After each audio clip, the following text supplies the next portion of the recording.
Hello students, so let's quickly start with our essay series. The first essay, as I have told you earlier that I will start with essay 500 series. So today I am taking Standards on Auditing 500 that talks all about audit evidence. So what is the basic meaning of evidence? Evidence means the information on the basis of which auditor concludes his opinion, right? तो अगर आप answer लिखते हो या फिर ऐसे 500 के बारे में आपके ऑडिट के पेपर में कहीं पर भी कुछ भी बात करते हो, then you should must include the words that is sufficient and appropriate audit evidence. So what is the basic definition as per essay is auditor must obtain sufficient and appropriate audit evidence to conclude his audit opinion. Okay ये दो word sufficient and appropriate आपके mind में fix कर दो. कहीं पर भी आप ऑडिट एविडेंस की बात कर रहे हो तो उसके साथ sufficient and appropriate audit evidence, ये दो वर्ड्स आने ही आने चाहिए. What is exactly written in your in essay is auditor's responsibility is to design and perform audit procedure to obtain sufficient and appropriate audit evidence to be able to draw reasonable conclusion. Now the main question that can be asked in your paper is what are the methods of obtaining audit evidence. तो उसके लिए आपको याद रखना है और ICAI, ये short form है.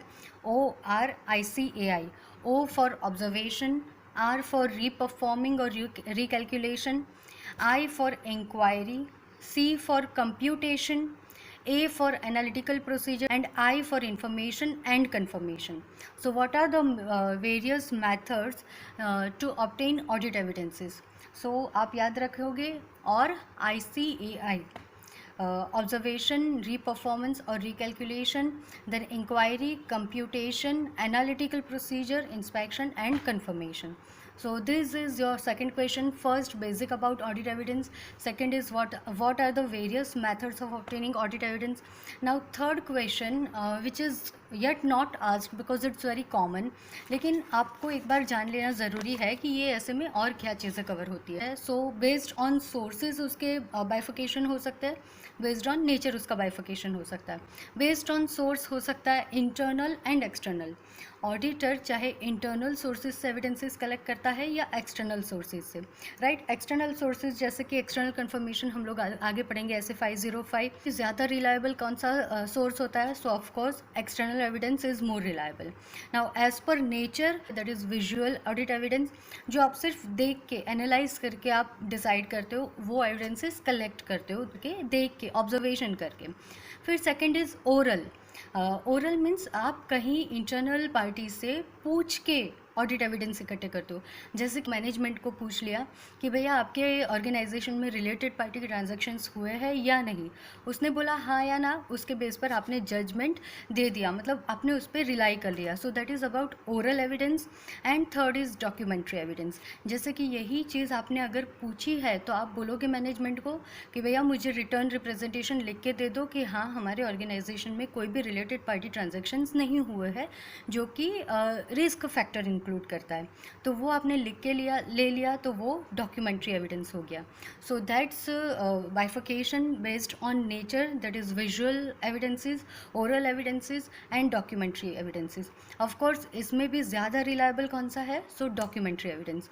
तो ये हो गया बाइफिकेशन of audit evidences based on sources that is internal and external, and based on nature that is visual, oral and documentary.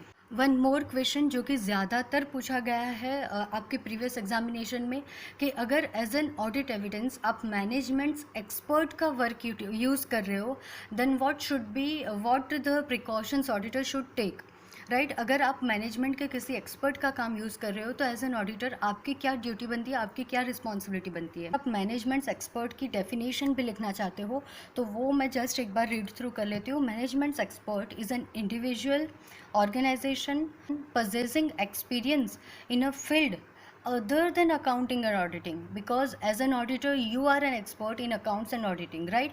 तो उसके अलावा के किसी फील्ड में अगर वो एक्सपीरियंस पजेस करता है तो वो मतलब एक individual organization that possessing experience in a field other than accounts and auditing, whose work in that field is used by the entity to assist in preparing the financial statement. तो ये हो गई definition of managements expert. Auditor को managements expert का work use करने के लिए CWA करना है। First C is very important words, that is evaluate competence, capability, objectivity of an expert. उस एक्सपर्ट ने किस ऑब्जेक्टिव के साथ वो काम किया था, एंड एज एन ऑडिटर आप किस ऑब्जेक्टिव के लिए उसका काम यूज़ कर रहे हो। So competence, capability and objectivity check करना चाहिए ऑडिटर को। Second is for W, that is obtain understanding of the work of that expert, कि वो एक्सपर्ट अपना जो काम कर रहा है वो किस पे कर रहा है। सो आपको उसका वर्क इवेल्युएट करना है, उसके वर्क की अंडरस्टैंडिंग लेनी है। And third is evaluate appropriateness of experts work as evidence for relevant assertions।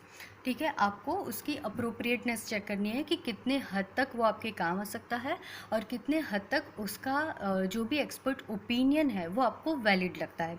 अगर आपको लगता है कि हाँ उसका काम ठीक है, वैलिड है, रिलायबल है, then you can use as an audit evidence. अगर नहीं तो आपको अल्टरनेट ऑडिट प्रोसीजर परफॉर्म करनी चाहिए। और उसका वर्क अगर आप एज एन ऑडिटर यूज़ कर रहे हो then you have to take care about CWA। फटाफट से रिवाइज कर लेते हैं। Audit evidence, that is auditor should obtain sufficient and appropriate audit evidence to conclude reasonable assurance about his audit और about the financial statement based on sources. तो internal source हो सकते हैं, एक्सटर्नल सोर्स हो सकते हैं। बेस्ड ऑन नेचर तो visual evidences ले सकते हो, ओरल एविडेंसेस ले सकते हो, या तो फिर आप डॉक्यूमेंट्री एविडेंसेस ले सकते हो। More reliable is external evidence, more reliable is documentary evidence. Management expert का आप काम यूज़ करते हो तो आपको CWA चेक करना है। और मेथड्स कौन कौन सी है ऑडिट एविडेंस ऑब्टेन करने की, तो OR ICAI, observation, reperforming, I for inquiry, C for computation, A for analytical procedure, and again I for inspection. So that's all about SA 500. See you in the next series of standards on auditing. Stay tuned. Bye bye.